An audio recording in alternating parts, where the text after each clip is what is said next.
where the vineyards are.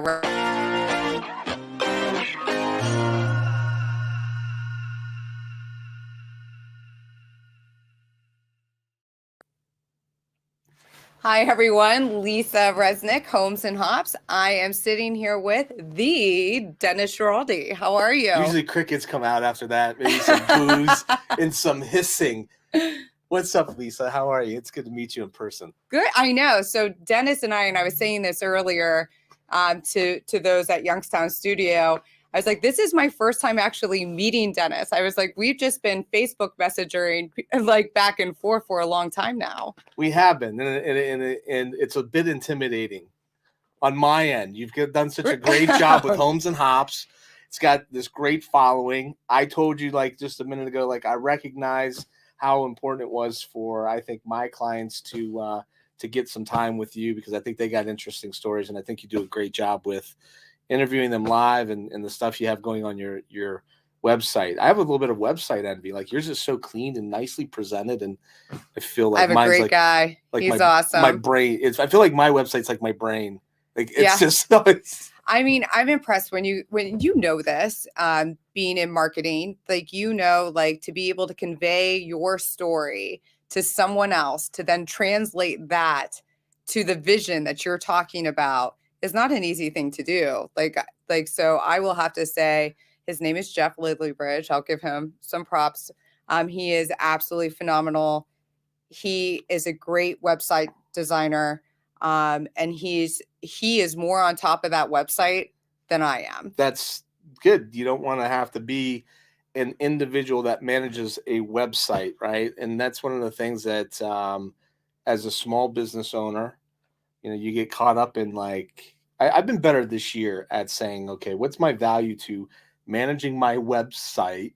That's right. Versus, grabbing new clients, spending time with existing clients or sponsorships or whatever it is that I've got going on.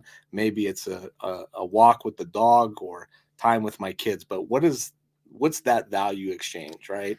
Speaking of value and what you bring to the table, tell everyone out there that might not know what do-yo is. I like to say, I must admit, I'm one of those I'll call do-yo. I love you like do-yo? I love saying do-yo. I think we could change it. Actually, it's funny. That's the most controversial thing about that 4-letter word that will come up. Really? People pronounce it do-yo, do-yo.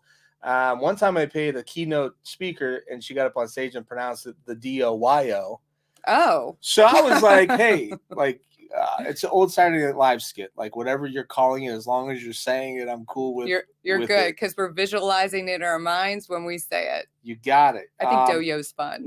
It was hatched one very late night in Columbus, Ohio. Oh. My nephew was in grad school. I think I probably at that point had our first child, but it was over a couple of late night beers. Speaking of which, we're having, we haven't cracked open our Noble Creature yet, but we are sipping on some of our birdfish gozi. If I pronounce that right, Scarlet gozi. It's probably not. It's like ghost. No, it is. It's ghost. It's not gozi. Now I remember. Now, is there a way to, I mean, for me, I've been a long time craft beer drinker before it was cool. And there's a lot of things that I do is like before, like early adopter. Yep. Right. But the one thing I can't talk a lot about is like I'm not a hop nerd. Oh, I'm not a hop nerd either. I know a little bit and did go to beer school. And of course, I'm that person. Yeah. So that's the sour. Yeah, it's a really good sour. It is a really good sour. That's one of those. So sour beers, Ira, Gerhardt with Noble Creature. And even though the sour we're drinking is birdfish and they're good at it as well, Ira, Noble Creature, they're phenomenal at making sours. And he said 3 sips to acclimate your palate to the sour beer. Yeah. And then you really know whether or not you like it. Okay. But that's what I do when I feed people, though. I really like to cook. Oh. And so then people are like very complimentary of my cooking, but I think that sometimes they're only being nice. So then I watch to see if they go back for seconds, because if they go back for seconds, then you know that they really liked it. Oh, that is true. That is true. So what do you like to cook? Just if you're a little bit off topic, and then we're going right back to. I know I struggle with staying on topic. It's like I do. I have squirrel syndrome. I am a big barbecue nerd. I picked that habit up a good 15 years ago, and I could talk your ear off about how to smoke the perfect pulled pork. Oh. Steaks in the house, seafood. I'm Italian, so pasta dishes, inside, outside, seasonal. We've got some great local farms. I was about to ask you, I don't where work do you with. get, I where do don't you work get your with. meat? Okay, I don't work with any of the local farms. But like go to Molnar's in the summertime and just like what do they have there? And then what am I going to prepare like into the food mix? And, Yep. And Fridays usually is like the de-stress night. So get done with work 3-4 o'clock, and that's the night to crack either some beer or some wine and really cook. But because it is a de-stressor. It is, yeah. That's how I look at it. People are like, you like really like this barbecue thing. Maybe it's maybe you should think about it. I'm like, no, because then it becomes then it's work. It's work. Right now, it's not work, and that's exactly. Yeah. I feel you. There's people say the same thing to me. They're like, "Why don't you open up a place?" I was like, "Because I'm enjoying this." And that's almost an insult, like just from my perspective, to the people that do it professionally. Because there's so much more to it. It's so got to be so hard. And as someone who cooks, and I don't know, you're probably friends with some of them that are local around here as well, and you know what they go through. Yeah. And it is extensive an amount of work. It is nonstop in their world. Not Right. that it's like, not in ours, but like there's a lot of marketing people out there. They get mad that the business owner hires their 17-year-old daughter to run their son to run their Facebook account. They're like, they're not marketing people. They're their kid, and so you have to apply that same type of thought process. But I like to go to Leitner's Butcher Shop in Struthers, Ohio. I've never heard of that. And he has really good stuff over there, really great cuts of meat, local, and are just a really good human being. And so I enjoy going over there and supporting them. I will get to Catullo's, I'll get to Rulli Brothers, and then, truth be told, like there's times where, look, I got a family of 4 kids under 12 years old. I got to go to Sam's Club. That's fair. That's fair. Sam's Club says you got a really good deal on their hamburgers. Yeah, so it is. When you got 6 people in your house. So may I recommend Burbick Farms? Okay. I've seen them before. And I am telling you, like their steak it's amazing. Really is. Let me ask you this question. And you could tell the difference, which is crazy. So, yesterday there was a report, it was today, like inflation's at like a 20 or 30 year high. Like in our lifetimes is the highest we've seen inflation, right? And, yes. And so food has been impacted since day one. When the pandemic hit, it feels like the food prices just about grew like 40% overnight. And the thing that I thought about in the back of my mind is a place like Burbick's. Mm-hmm. Are they experiencing that same inflation because they're a local producer of meat versus what you're seeing at the bigger grocery stores? So while their meat is local, they still aren't there butchering the meat on site. Yeah. So that's where your impact is. So their meat, while it's still less expensive for more quality meat, did have a little bit of increase in their prices. Sure. But it's still less than Giant Eagle. There we go. And it's more quality. But I will say this is interesting because I was actually on a call yesterday with a couple of economists, because commercial real estate, you got to keep up with what's going on in this world. Blah blah blah. You're that important. You throw around the words economist. But they were going over all the graphs. I'm not that big into graphs. I'm much more into the stories that people tell you behind the graphs. Sure. But it's great, I guess, for the visualization for it. But pretty much what they were talking about, and they backed everything out to the early 90s and showed the ebbs and flows that we were going through in so many different facets of our economy. And it's interesting because you mentioned inflation. that they were showing that actually we were already heading into a recession before the pandemic even hit. And that if you were watching the numbers, and then the pandemic hit, 2020 hit, and it hit us hard. But with the pandemic, and then with all the additional support that we received during the Trump administration and now during the Biden administration, whether we agree with them or not, Sure. but like all that additional support had us actually rebound faster than if that pandemic didn't happen. Right. Because we wouldn't have received the government support, but they were like, holy cow, we need to throw money in on this to see what would happen. And we are recovering. And they're saying that inflation is actually not going to be as bad as they were originally anticipating. Still going to go up, but it's not going to be as bad as they thought it was going to be. Well, that's good. And if we could turn back the clock to the early 90s and I can maybe have my mullet back, my Z Cavariccis. Please do not bring the mullet back. That would be absolutely amazing. Like Boys to Men. There was actually just I do love Boys to Men. There's recently the tour is either here or coming here. So I hope so. This is the bad thing about I love our city. I left here for 20 years. Where'd you go? I went to Canton, Ohio to college. Then I went to Cleveland, then to New York City, then to Columbus, and came back to Youngstown with 3 kids, have since added 1, a wife and a dog. So nice. It was quite the ride. And and yeah, I mean, like, but there was recently a Youngstown, I find out a lot of the events after the fact. And I wish people would do a better job of marketing and promoting before the fact. I mean, I can't scream that louder. There's for you. There's an old school concert that either already came or is coming to Youngstown that I think like Coolio's there and like a couple other.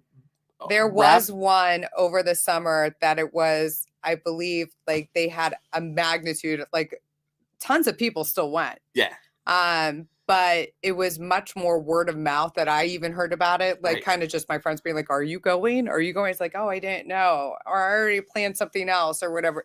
But you are right. The marketing for things, like somebody even came up to me and I will say Derek McDowell does a great job marketing the Youngstown Flea. He does a great job. However, the way you know this in your business, like the algorithms, how everything constantly changes on these social media sites, right? To be able to get out your event is just, you can't ever think that this is the way it's going to go. And we all know Facebook right now, their events, people's events are not going to the people that you want to see this, who will attend because of how the algorithms are. And I asked one of my neighbors because my son, he sells dog treats to help fundraise for animal charity at the Flea. And I asked her because I needed to pop someplace else to watch the boys while I popped someplace else and came back. And that was the first time she's ever been there. And she was like, holy cow, Lisa. She's like, this place is awesome. She goes, I love everything. She was in heaven. She went to all the different vendors, spoke to all of them. Recently in the new facility. Yes. And like, she was just absolutely amazed. And she was like, how do I become a maker to be part of this? Sure. Which was beautiful. Like that was absolutely awesome. But it was one of those things. How did she not know about this? And then you're thinking about making barbecue and selling pulled pork sandwiches at the Youngstown Flea. But you're right. And Derek does a great job. Like he goes around and puts signs out like at all the stop signs in town. Like I don't have that kind of like ambition when it comes to Duyo Live and the marketing conference. I'm like, maybe I should go put signs in and around town. And we got as far as postcards with the QR code on it, which is kind of a funny story in its own right. But like, what do you think about the success of the QR codes? Well, imitation always feels like flattery. If you feel the sarcasm in that comment, there's a lot of things that I've done that were early that people are like, wow, that's crazy. Like, why would you do that? Like back in 17, 18, Like I'm on stage in a panel discussion saying everybody should have a Facebook Live. Yep. It's like people were like, that's a really bad idea. But would you say a lot of that influence for you came from like being in those other metropolitan areas, especially like New York? Because I could tell you for me, living in DC as long as I have, like some of these things that I'm doing here now have been done and been going on that we've been doing there forever when it came to our marketing that are now finally starting to take wave here. So it's like music. We're the last. We're the last. So you want a business idea? Mm-hmm. Go to New York or California. Yep. And then next thing you know, you open up a cookie shop that sells $6 cookies. Yep. Right. So like there's cupcake stores in New York City. And then when I lived there, now I lived in New York well, their rents are high. That's why their produce or their merchandise has to be as high. That's why it's got to be high. But I was in New York pre-Web 2.0, social media, smartphones are just coming out. But like, but absolutely, one of the compliments that we got. So you asked me what Duyo is, and besides the funny name, it is a marketing conference that's dedicated towards professional development. Yep. Not only professional development, but fantastic networking opportunities. And we strive to do that online and then in person, at our conference in non-pandemic years. And so I don't know where I was going with that train of thought, but the QR codes. So QR codes have been around for a really long time, and they have had ebbs and flows to where they're at with their popularity. Mm-hmm. What happened with the pandemic is that a lot of the restaurants had to go to contactless ordering, which then made it very normal to throw a QR code, and this is how you're going to order when you're at the restaurant. I have been putting QR codes on print advertising when we do it for the better part of a decade. Yep. And when I advertise my clients outside the digital landscape, not only do we use call tracking technology, I insist that we use a QR code. So you just had Frank Moses on from Golden Star Theaters. Loved him. Frank is such a wonderful guy to work with. They're wonderful people to work with. At the movie theater on the screen, and we launched the app campaign to download their app. So obviously they don't want their phones out at the movies. So we knew that that was going to be the challenge. But before the movie, you've got ads that are playing across the screen. So we said, why don't we put a big QR code on the movie screen that promotes the downloading of the app? Okay. Postcards. Did you track by chance how many people downloaded the app from doing that? And that's another reason that we do it, right? We get that response rate. I've got another client like Crow's Cabinets, Tim Crow. So when somebody buys a kitchen from Crow's Cabinets, they get a thank you card, and on the back of it, it's got a QR code that feels like a very personalized thank you for this. Yeah. And it's a message from a video message of Tim and Diane thanking them for doing business with them. We've got a QR code on their van. We wrap the van. We put a QR code in the van. So I think anything that you're doing in a traditional world that you can put a QR code on, not just drive them back to a website, drive them back to a video, a personalized video. I completely agree. We put postcards on. So the last Duyo that we did, we have a promo of a goofy little boy with goggles on at the pool in the summer, and we use that a lot as hey, we'd love to see you at Duyo, and somebody kept that on their desk at their office, and they told me I look at this and this little kid makes me laugh and smile every time I look at it, and it happens to be now my 10-year-old. So we put those on the counter. Okay. We got postcards. We put them on counters at restaurants and coffee shops in the area, and on the back it had a QR code, 4 years ago or 3 years ago. And then when they scanned it, it was "Hey, thanks for picking up this postcard." You get that message, you're wow, how do they know I was just picking up this postcard? It's really personalized. Yeah. So yeah, I agree with you. QR codes are in vogue. How you want to use them.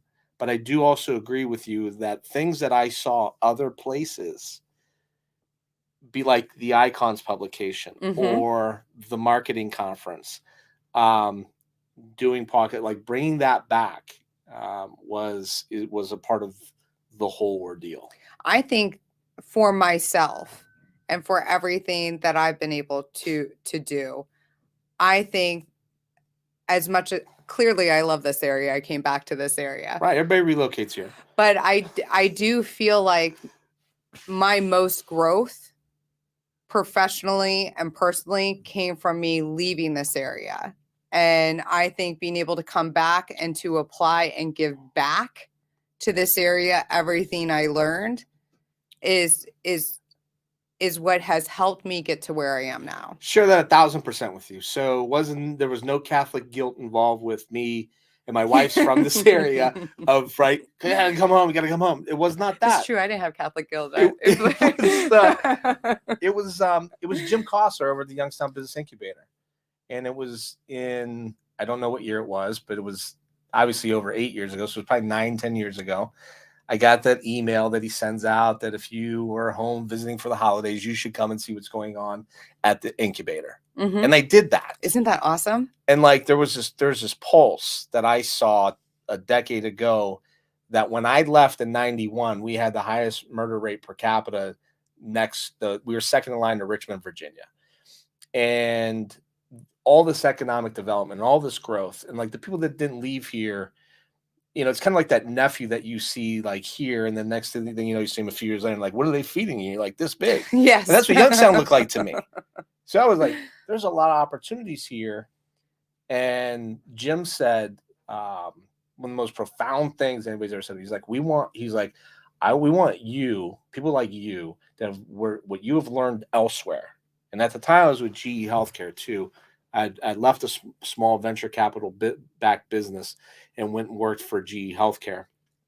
And I was in all the top hospitals in the United States. He's like, we want what you're learning to going in those hospitals and have been in New York and in Columbus to come back here and spread what you've learned there here. Yes. And I was like, damn, he's right. Like, I could go make a good salary selling enterprise software sales in any city in America. Like but I was like, what's my purpose? Like, I'm not really revitalizing. Like I'm going to have a good lifestyle, but like I could come back here and, there's a revitalization movement going on. And I had to figure out what my space was in that.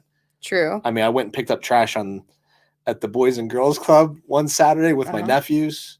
They were like really involved in this. And they're like, hey, come clean up the South Side with us. And I was like, oh, okay, I'll do that on a Saturday morning. And I thought we were just going to clean up the Boys and Girls Club. But then we went and kind of to the neighborhood. And I was like, my own yard needs done. Like, I can't worry about everybody else's lawn. And the Boys and Girls Club was really important to me. But I was like, what's my give back? And I was like, if I could teach people to advertise and market their businesses at scale beyond just my clients, I'm giving back. That's exactly right. Because your growth for them is their growth, which then is our entire area's growth. Right. I mean, it's the ripple effect. So right? somebody sees like, like if somebody sees the fact that we put out 300 plus Facebook lives and was like, hey, that's an interesting idea, and I have a way to make it a lot better. Great. If somebody sees Icons and they're like, hey, that's a cool. Speaking of Icons, concept. For those who are watching, if you haven't seen these, and I've seen these out and about at so many different places. Yeah. Like that's the goal. Gray Boutique has this out. Amy's been a huge. Yeah. Like talk about marketing, girl. Amy's been a huge champion. Oh, there's HD Davis. They're awesome too. Tim's been and wait a sec, Bergen Real Estate. So, this would be the owners of the company I work for. So it's funny. Patrick was actually the first person that actually signed on with us when it was in a concept. And so I've licensed this through the concept that started as Icons of Pittsburgh to bring it here. And so, yeah. And then like, like a lot of people don't know, like we were like talking about like kind of things that we do, but I was involved in literally like those 70 plus businesses. I was involved in every one of them creatively with the styling, the branding, the photo shoot, the photographer. So like when I show up and you're talking about your web designers, like able to pull out like great creatives, Yes, like the people that execute the creative based on the vision is a real talent. it is. So like I go to my like creative person, I'm like, here's what's in my head. You got to get it on paper. Yes. And I go to my photographer and I'm like, here's what I'm thinking for this shoot. And they're like, I'm like, so we got to make it work. How are we gonna Yep. make it work? And we've been lucky and we've been, blessed that they've done that. We've had people that have trusted us with that publication to help tell their story. I have a question for you. Sure. So I'm gonna make a live pitch here. So I have been Should I drink this? Because am I gonna? No, I'm joking. well, it's not that bad. I have been mentioning to the Business Journal for probably about a good half year now that they need to incorporate the New York Times page 6. It's page 6, right? Or is it page 5? New York Post. Yes, page the 6. Post. That's it. Only in New York, friends. Only in New York. I am telling you, I think their sales will increase if you add that personal who's who, what's going on, events, photos, whatever it may be, to that paper. Sure. Do you disagree? I have a long history with the Business Journal, so I don't want to overstate. I don't want to overstate because I've been criticized of this. I don't want to overstate my importance there, but 6 years ago, I was brought in to revamp the digital side of the Business Journal, and a lot of really what you see today are the bones and the architecture of that, where I partnered up with another firm to build the website, and then we introduced the videos. And it seems like 6 years ago now today, like this is all commonplace, but 6 years ago it wasn't like that. And so long-standing history there and relationship that has been important to me over the years. I think that it's an interesting idea and it's an interesting concept that if anybody can execute it, they can. I think so too. They're always in a position. So one of the things when I was in there building and consulting for a year and a half, one of the things that I think that they were in a position to be in, they're a little bit lucky as opposed to the rest of the media in Youngstown, is that they didn't necessarily have to get their hands messy in some of the stories of the crime and the things that go on there, right? So like they can tell the business story. They can even go tell the business stories that aren't maybe turning out the way that they should and cover the political landscape. But they don't have to go get their hands. So since they're able to stay out of that, they can tell the stories and the narratives in a way, I feel, that just they have to worry about covering the business news and the upside of a lot of things. And I think that what you're saying is that's one of the upsides. I think that is one of the upsides. Yeah. It's kind of Shopaholic, the movie, and how she like did the twist and made it more personal to be able to reach more people by making those that don't really want to talk finance or business be more intrigued by it because of the personal component. Well, isn't that what we're doing right now? Yeah, pretty much. So like, I mean, I always say this, like, I mean, and don't get me wrong, the show that we've had for talks a lot of marketing and is supposed to be giving free marketing advice away. But the ones that work like really, really well have nothing to do with marketing. And it just happens to be like very human interest stories. And then people figure out by osmosis, like, what do you actually do, Lisa? Right? Like, Yeah. Right. I sell real estate if anybody wants to contact me. Right. Although monetizing homes and hops, yeah, that's the next. So the model is so you could build an audience, right? We all have the opportunity to build audiences now. Then depending on where that is, very few companies, in which I do have a phenomenal audience that I have built, which thank you, everyone. It's right. Absolutely. Like, I'm thankful every day the people that open our emails, pay attention to it, pick up the Icons publication. Like, that's like a real privilege in an environment. And I may have also used this before some of my guests, read up on them. I love it. Even better. That's perfect. It was the best Cliff Notes. Good Cliff Notes.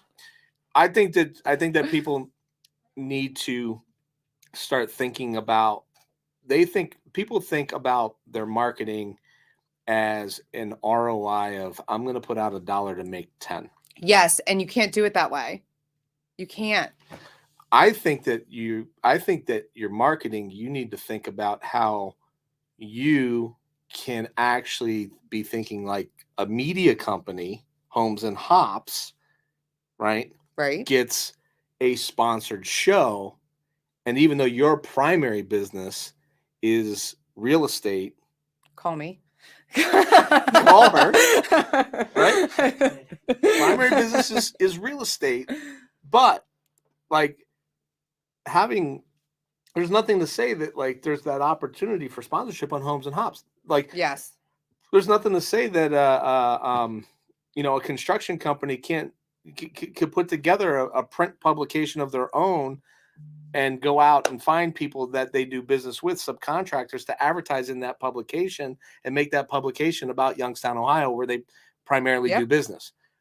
But everybody wants to be in that mindset of that if I'm going to put out that $1, I'm, what's my return, and you should be, but you can make money off of your marketing for your business.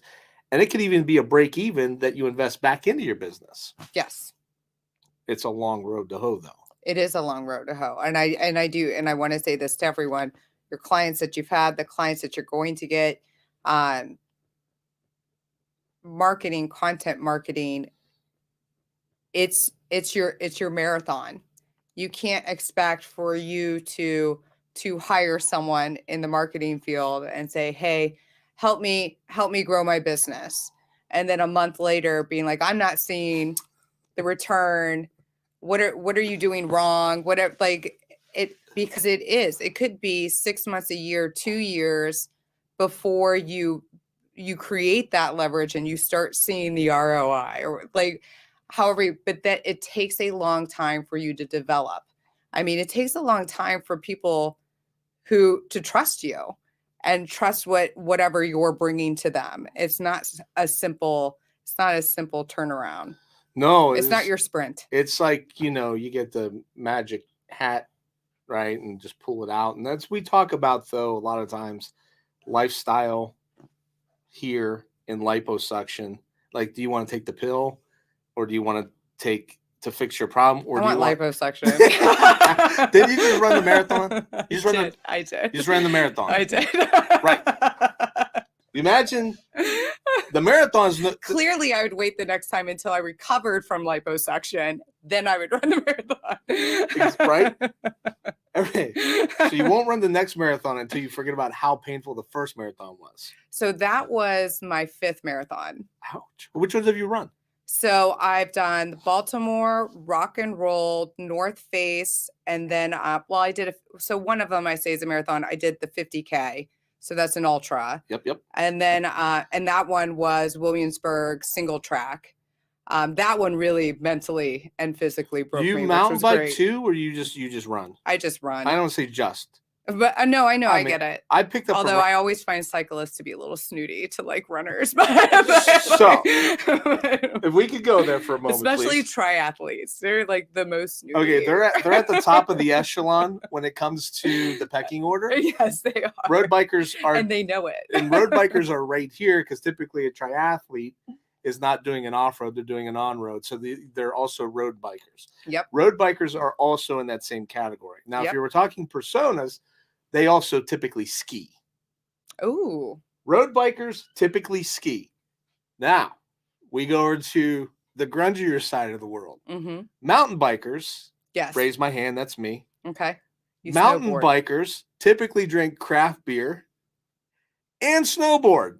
Yep. There It's you like, go. it's a really interesting thing. If you really look at, that's usually how it goes. Um, I've run multiple marathons, multiple half marathons. I like the training better than I like the day of. Well, they always say live life training for the marathon, never actually run the marathon. Yeah, that's interesting, Grasshopper. Like, it's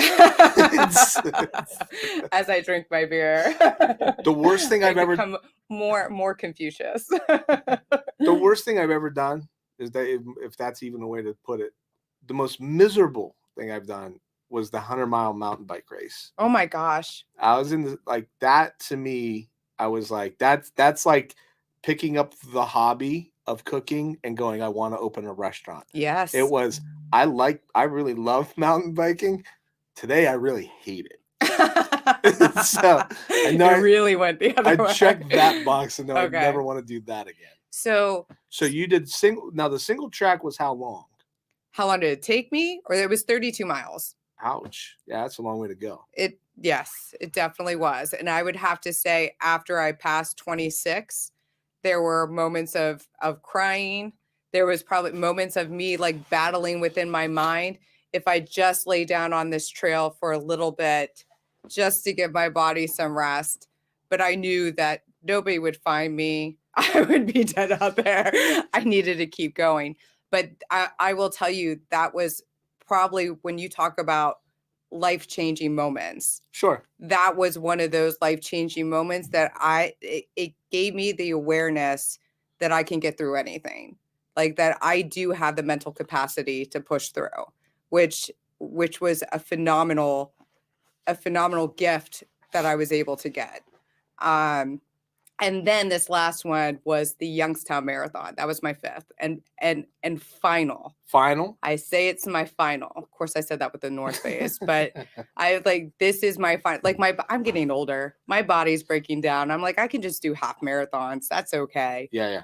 But fools are pretty. I always find it interesting that people are, and I hate to say this, like this, because everybody's got to start someplace. Like you do, like whether it's with saving money, like everybody's got to start someplace. But I run into people that are like training for like the 5K, which is like 2 miles, and I start laughing and I'm like, yeah, but go get it. Heck yeah. My first time running ever was like my mid-30s. Yeah. And it was literally, can I run around my block? And you talk about influencers, whether people realize that they're influencing people or not. It would be me on my way to work in DC, seeing like Secret Service, whoever may be running all the time, like around the Potomac and everything. And me thinking to myself, gosh, I wish I could be like running around, like be one of them right now and run. Right. And finally, I mean, it probably took like 7 years. It impacted me enough to be able to start myself. And it was like running around the block until I took it further and further. And it was the first 5K. Yep.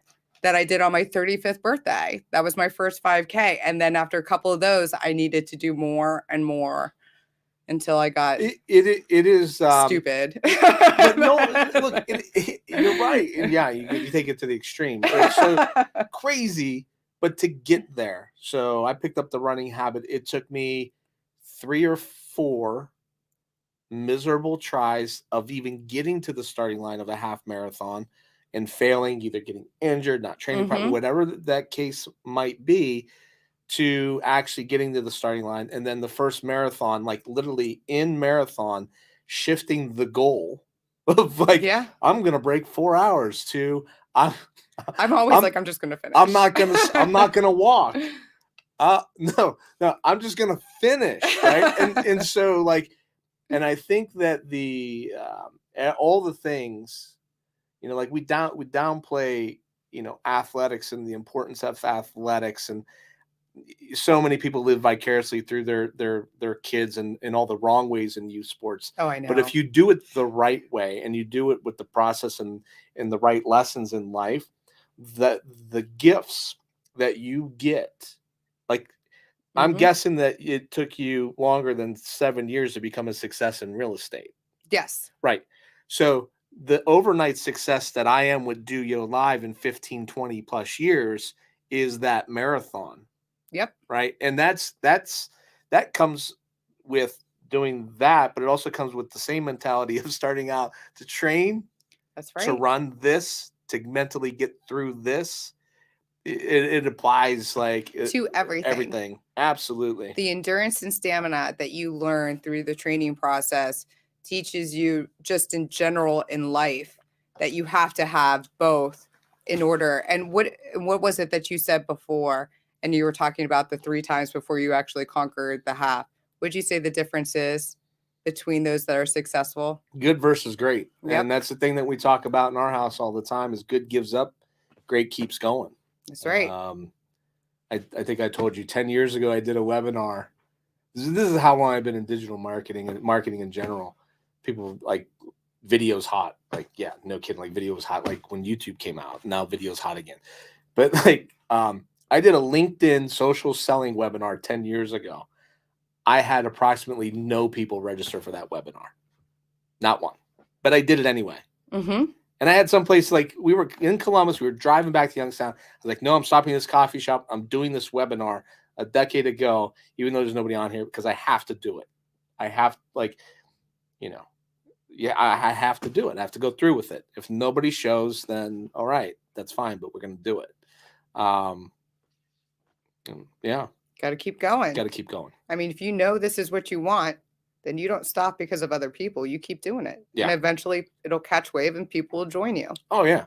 I mean, when you come, like we come down to, what Joe's built here at the Youngstown studio. Yeah. It's like super awesome, super cool. And for anybody that's not been here, not done that, like there's people that are sitting back right now in traditional radio going,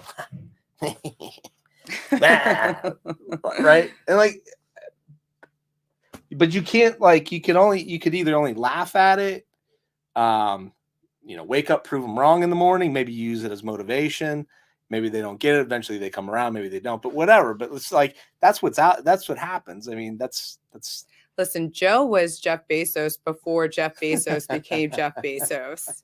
So, I mean, his mind is way beyond like our area. Right on. So, tell us about the conference that you are, I'm assuming, super happy to have going on in 2022. Well, I think that it's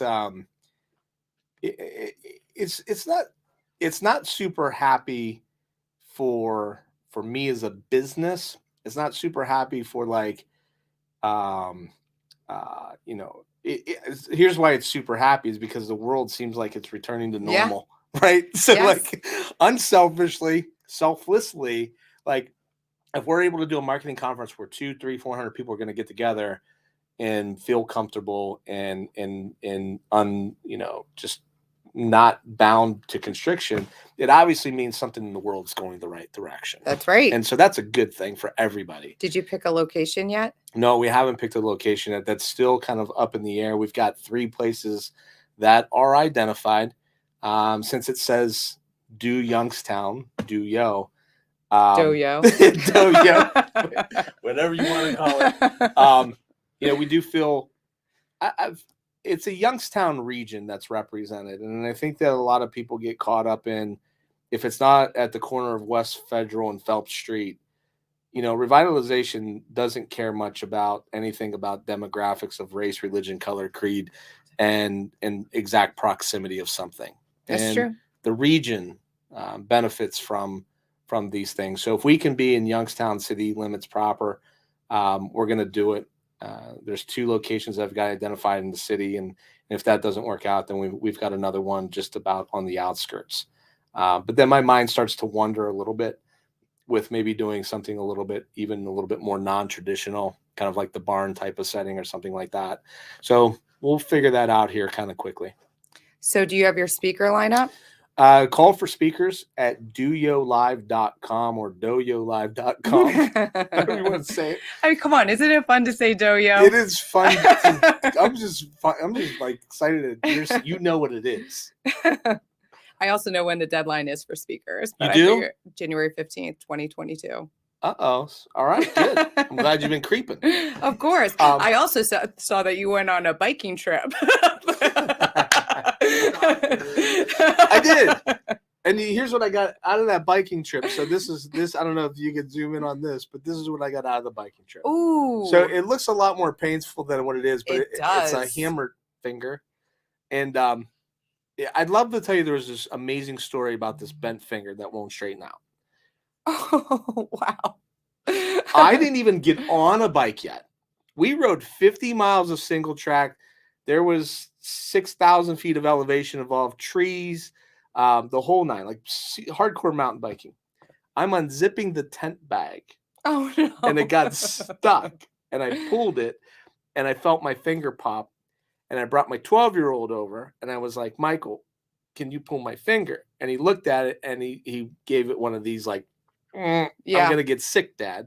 I'm like, so I started yelling at him. I'm like, pull my finger now. And nothing happened. So I ruptured a tendon, and it's in the process of, I thought I pulled it, but if it doesn't come back straight, then he ruptured it. So, wow. So I did go on a mountain bike trip.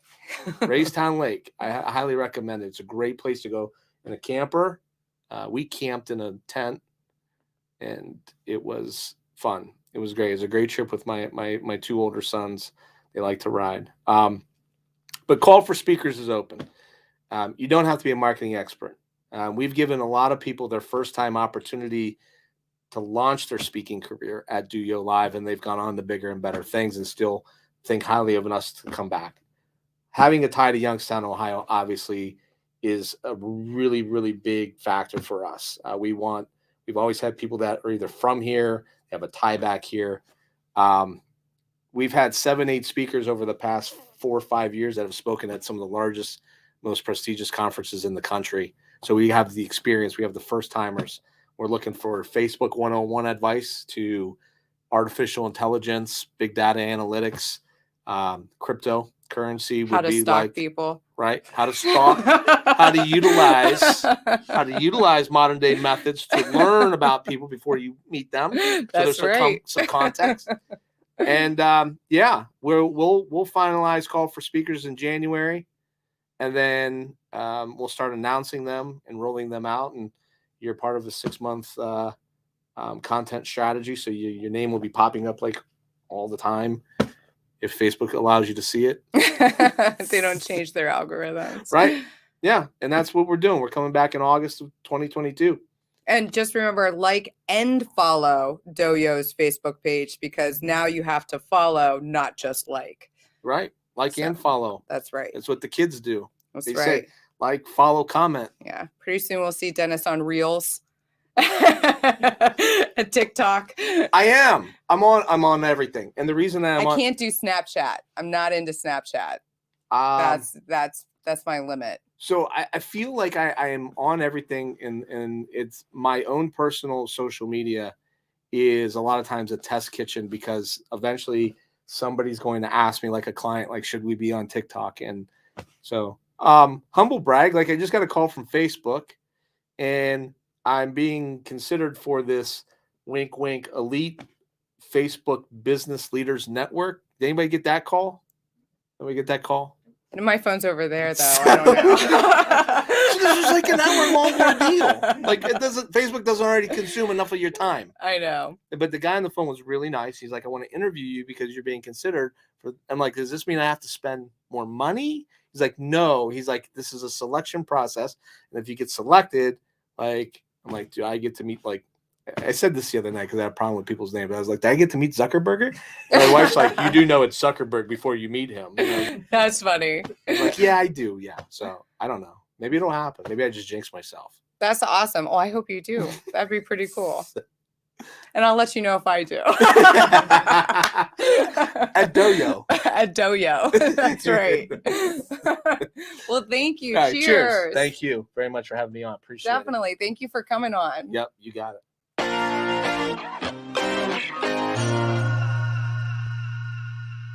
Homes and Hops is proudly supported by Platt Insurance, your local independent